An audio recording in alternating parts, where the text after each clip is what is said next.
Buenas noches, qué gusto estar con todos ustedes. Y hoy vamos a tener en el programa de cabeza a un personaje que vive en Inglaterra, que habla muy bien español y que creo que es argentino. Pero sus atributos realmente es que ha pensado sobre el pensamiento mismo, sobre el pensamiento del tiempo. Hoy vivimos en una época donde pues con las redes sociales todo es muy rápido, comemos rápido, hablamos rápido, si alguien nos molesta le damos delete, lo bloqueamos. Estamos acostumbrados a una velocidad gratificante que nos volvemos como pilotos automáticos.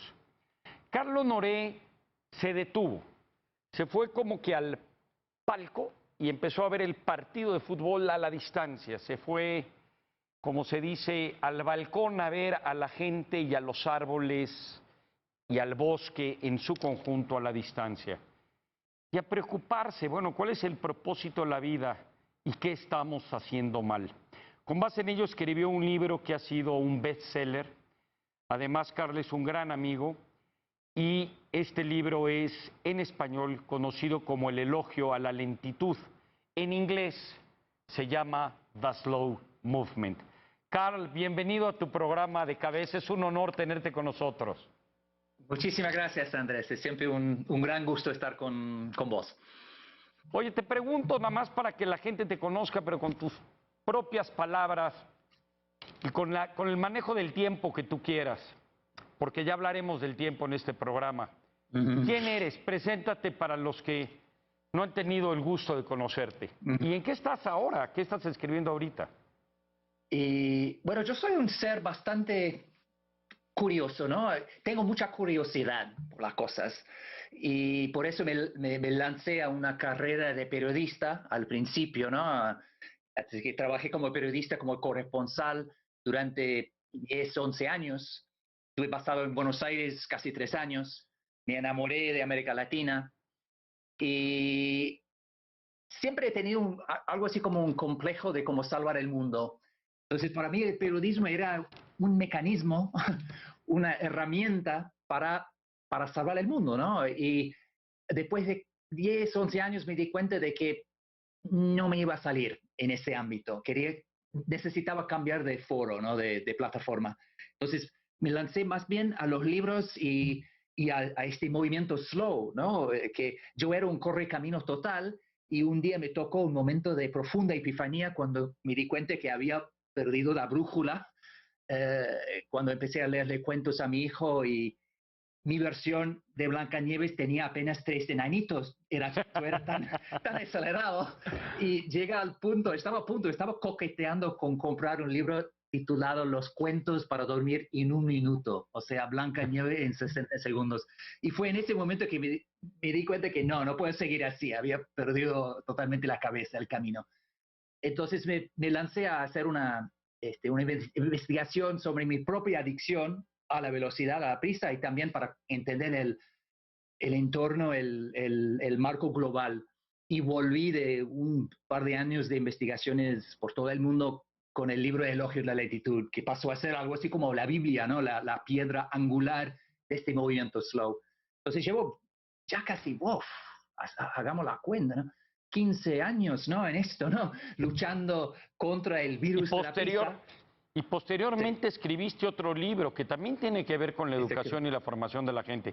Platícanos tantito del mismo. Efectivamente. Sí, el segundo libro se llama Bajo Presión y trata de la educación, la parentalidad, la paternidad, la niñez, ¿no? Porque a mí me parece también que hemos transmitido el virus de la prisa a la próxima generación, que para muchos y a chicos hoy la niñez pasó a ser casi como una carrera hacia la perfección. Así que mi segundo libro trata de eso y trabajo mucho con colegios y padres y familias. Luego mi tercer libro se llama La lentitud como método, es algo así como una guía como para implementar la filosofía slow. Y mi último libro se llama Elogio de la experiencia y es un poco un cambio de rumbo, pero obviamente hay puntos en común con mi trabajo de antes con la lentitud, porque antes luchaba con mis primeros 3 libros contra el culto a la velocidad. Ahora, con el nuevo libro, estoy luchando contra el culto a la juventud. Estoy rescatando el envejecimiento, la experiencia, la madurez y tratando de forjar una nueva narrativa con respecto al proceso tan natural y totalmente universal de envejecer, para que la gente se sienta mejor, más positiva y con ganas de envejecer, en lugar de sentir zozobra, No, y miedo, de hecho, vergüenza y culpa. tu plática del envejecimiento, de la experiencia acumulada que diste en las suelas ideas fue muy polémica y provocadora. Vamos un poquito a profundizar en estos temas, si te parece. ¿Qué es el slow movement? ¿Qué significa esto del Mm. movimiento despacio? Bueno, arranco explicando lo que no significa. No significa hacerlo todo a paso de tortuga. Yo no soy ni extremista ni fundamentalista de la lentitud. A mí me encanta la velocidad, a veces más rápido es mejor, lo sabemos todo. Pero no siempre, eso es un poco la clave. Slow, con la S mayúscula, significa hacer las cosas a la velocidad adecuada, al ritmo apto, al tiempo justo, como dicen los músicos, el tiempo justo. Es una mentalidad slow en el fondo, es como privilegiar la calidad a la cantidad, estar presente en el momento, hacer una cosa a la vez. En el fondo significa hacerlo todo no lo más rápido posible, sino lo mejor posible, que es una idea muy sencilla, pero sumamente revolucionaria y contracultural en este momento. Y una vez que llegas a cada momento de tu vida con este chip puesto, ¿no? El chip slow, te lo cambia todo, porque obviamente puedes comes mejor, trabajas mejor, piensas mejor, uh, crías mejor a tus hijos, todo. Y es Icar, un tema hay, hay, cultural. siempre, hay siempre un debate de quién define lo que es el adecuado y qué Mm. significa hacer las cosas mejor, no más. Uno de los temas que yo cuando he leído tu trabajo me viene a la mente tiene que ver con lo que decías de estar presente y por ello me recuerda mucho al filósofo Henry Bergson que te habla de dos tiempos, no la temporalidad nominal donde a lo mejor este programa durará 25, 30 minutos y el tiempo real que es donde realmente lo que uno piensa al respecto, lo que uno siente, que a lo mejor muy relativo, como te diría Einstein, 3 minutos, por ejemplo, sentado en un horno pueden pasar de como 10 horas y 3 minutos platicando contigo pueden pasar como 10 segundos. Mi punto, mi punto se bifurca, la pregunta que te quiero hacer.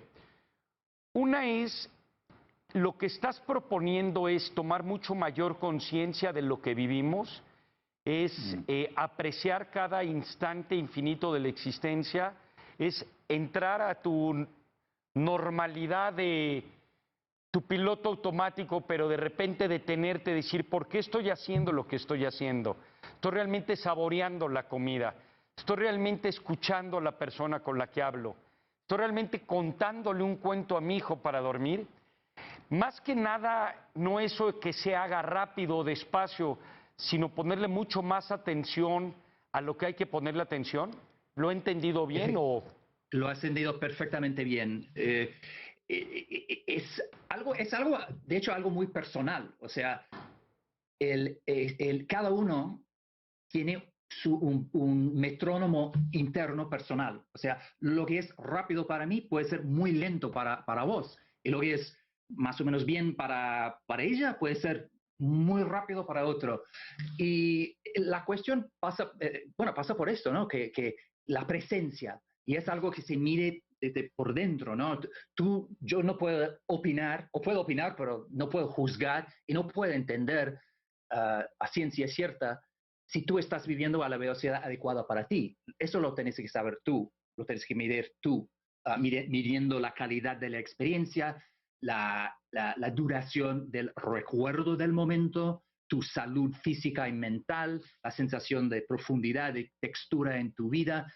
Hay muchas medidas, ¿no? Pero en general son medidas personales cuando se trata de una desaceleración en el momento. Obviamente, si hablamos de la productividad que se gana ralentizando y haciendo las cosas con calma y de manera más pausada, hay otras medidas, otras maneras de medirlo, pero hay depende un poco del contexto, pero como decís tú, es una cuestión de usar el tiempo con un espíritu mucho más fluido, más natural, menos cronológico, ¿no?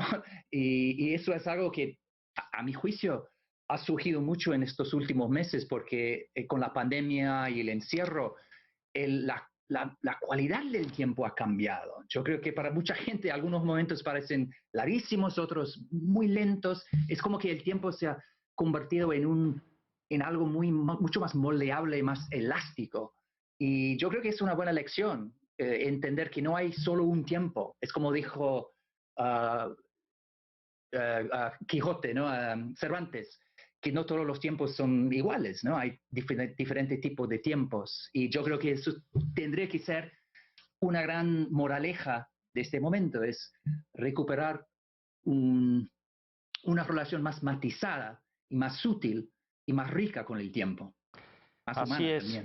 No, y qué bueno que traes a la plática el tema de la pandemia, porque sin duda alguna, como tú dices, el manejo del tiempo, que probablemente es el recurso más escaso que todos tenemos.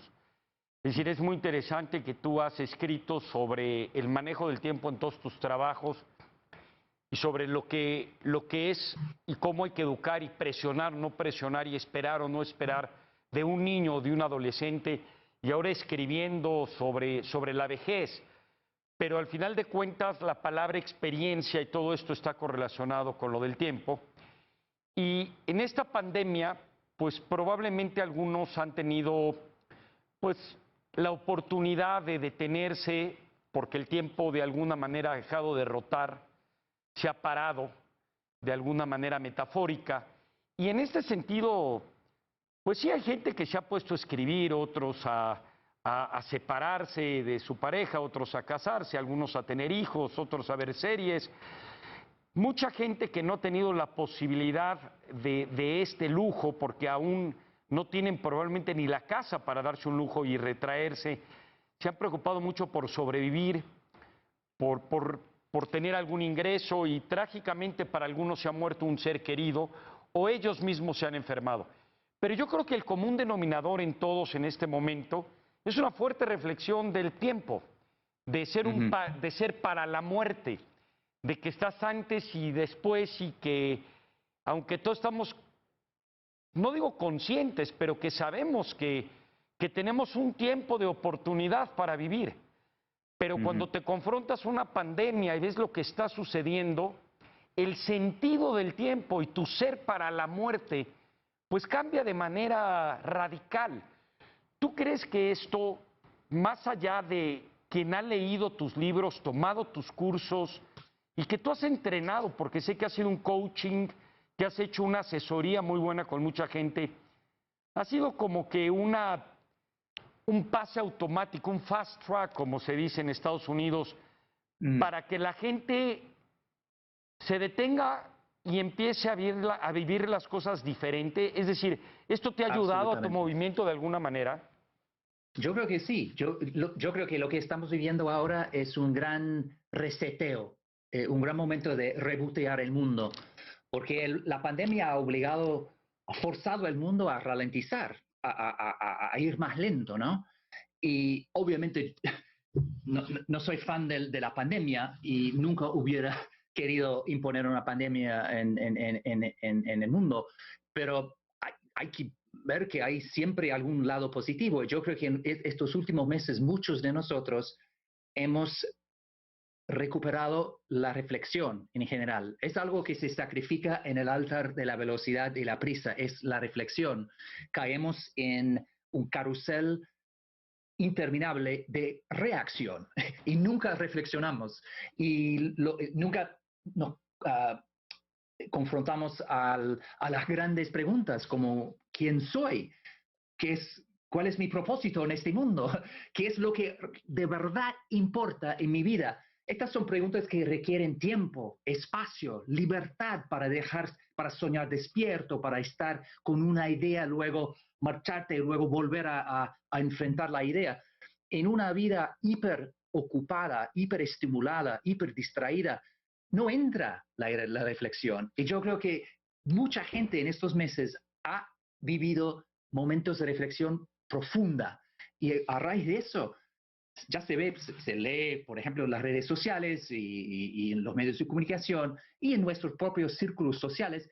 Yo conozco a mucha gente que ahora está a punto de hacer un cambio radical en su vida o, como decías tú, dejar la pareja o cambiar de carrera, o mudarse de casa, muchas cosas que quedaban ahí tapadas por Es que falta de reflexión, ahora están a la luz, han salido a la luz. Y yo creo que mucha gente ahora, hay un vínculo, ¿no?, entre eso de la reflexión y sentir esa mortalidad que llevamos todos, ¿no? y es que Y la sí. pandemia también ha reforzado ese mismo fenómeno, ¿no? El mismo mensaje. El tiempo, yo no digo que el tiempo sea escaso, como dices tú, pero es limitado. Eso es un poco diferente. Pues, Y sí. sabes lo interesante del tiempo, y sobre todo en una paradoja como la que estabas platicando, en la cual se detiene y por lo tanto esto que te detiene te mueve por dentro, te mueve a otras cosas. Es que nosotros, los que tenemos la deformación de haber estudiado economía y política pública, siempre hablamos de lo que se llama el costo de oportunidad. Por lo que tú conoces y muchas personas millennials dicen que es FOMO, ¿no? El fear of missing, ¿no? Es decir, el miedo a me estoy perdiendo de algo. Este costo de oportunidad de, bueno, ahora, perdón, estoy con mis amigos, pero podría estar en otro lugar y me estoy perdiendo de este evento y me estoy perdiendo de esta lectura, de esta serie, etcétera. Algo increíble que nos está sucediendo, sobre todo a mí en lo personal en este momento de la pandemia, es que baja mucha esa ansiedad. Tienes el tiempo para estar mucho más con tu familia, para encontrarte, repito, los que tienen esa posibilidad, que son muy pocos. No estoy hablando de todo el mundo, pero estoy hablando mucho No. de lo que tú te refieres en tus libros, con la vida común de Occidente, que siempre está en prisa, que siempre tiene miedo que se está perdiendo algo, que siempre hay un costo de oportunidad, una segunda mejor alternativa, para decirlo de otra manera, de lugar de estar aquí estando allá. Y aquí ese costo de oportunidad, esa segunda mejor opción, se reduce mucho y uno le da mucho más tiempo a una intimidad, a una casa, etcétera. Te quiero hacer una pregunta que recuerdo que te hice cuando te conocí en Oxford y que parecía un chiste, pero quiero reiterarte que nunca sonó lo que me respondiste y me gustaría que elabores en ello. Yo te pregunté, estimado Carl, ¿cómo puedo entrar rápido al movimiento despacio? Porque sí, es como, ¿cómo me pongo a dieta? Ya he leído muchas, pero ¿cómo logro ese hábito? No que me fuerce una pandemia, sino cómo. Tú en esa época me contestaste, Andrés, tienes que meterte a la cocina y aprender a cocinar porque no por decreto las cosas se cocinan muy rápido, necesitan un tiempo. Aprende a cocinar. Eso me lo dijiste hace cerca de 8 años. No sé si puedas elaborar un poco. Y por supuesto, una manera de entrar al movimiento de espacio de entrada, valga la redundancia, es leyendo tu libro, que recomiendo ampliamente. Sin ninguna duda. Sí, es más algo que la gente me dice siempre, ¿no? Tengo muchas ganas de reconectar con mi tortuga interior, quiero entrar al movimiento slow, quiero hacerlo ya, ¿no? Y es un poco la ironía de hoy, que somos tan impacientes que incluso queremos ralentizar rápidamente, queremos la calma interior del Dalai Lama, pero la queremos mañana, ¿no? Que obviamente no encaja, no tiene ninguna lógica. Hay que ralentizar, desacelerar o abrazar el movimiento, el credo slow, es un proceso de largo plazo, ¿no?, de pequeños pasos y de largo plazo. Pero yo siempre cuando la gente me pide cuál es un buen primer paso, cocinar me parece fantástico como idea, ¿no? Porque te vuelve a ese ritmo, esa idea de un proceso, que no hace falta que todo sea instantáneo e inmediato, ¿no? Y es como reivindicar el viaje en lugar de llegar instantáneamente al destino. Así que cocinar me parece un acto, ¿no?, un mecanismo fantástico para entrar en esta corriente. Y de hecho, durante la pandemia, durante el encierro, mucha gente ha vuelto a la cocina, ¿no? Y preparando pan, horneando pan, etcétera. Así que no me extraña para nada. otro ejemplo, otro primer paso que me parece también muy útil es el de caminar. Es otro acto sumamente sencillo, muy humano, muy al alcance de todos, pero hay algo en el acto de caminar que nos vacuna, nos inocula contra el virus de la prisa, ¿no? Porque tú no puedes caminar rápido si no te das cuenta enseguida, porque cada quien tiene su propio ritmo, su tiempo justo de caminar. Y eso es algo que durante la pandemia mucha gente también ha recuperado, el ritual de dar una vuelta, ¿no? La passeggiata, como dicen los italianos, o incluso una caminata muy larga en el barrio, porque no podemos viajar. Así que cocinar y caminar creo que son dos buenos pasos para lanzarse al mundo slow. Sí, no, y estoy seguro que, por ejemplo, para mi caso en lo particular, que creo muchísimo en la meditación, meditar es un reencuentro o ir a terapias o Buenísimo. reencontrarte con la paciencia de aprender como tú lo hiciste contando libros de la A a la Z, ¿no? O cuentos. Te quería preguntar, pasando ahora al tema del envejecimiento, que me llamó mucho la atención una vez la portada de Time Magazine, de la revista Time, donde Google de hecho está invirtiendo a la apuesta a la inmortalidad. Es decir, para mucha gente la peor enfermedad, así como para algunos el tiempo es este mecanismo del que tú hablas, que Kant, Einstein y todo el mundo ha hablado en temporalidades, como la esencia de lo que significa. Para muchos hoy por hoy, envejecer es la peor enfermedad que existe y que tenemos las capacidades tecnológicas, independientemente de los estereotipos y de los actos equívocos que hablas tú en tu libro en relación a cómo comprender envejecer. Estoy tocando otro tema. El tener la capacidad, la Universidad de Singularity dice que tenemos la capacidad de que para el año 2074, palabras más, palabras menos de Ray Kurzweil, la esperanza de vida va a ser de cerca de 300 años.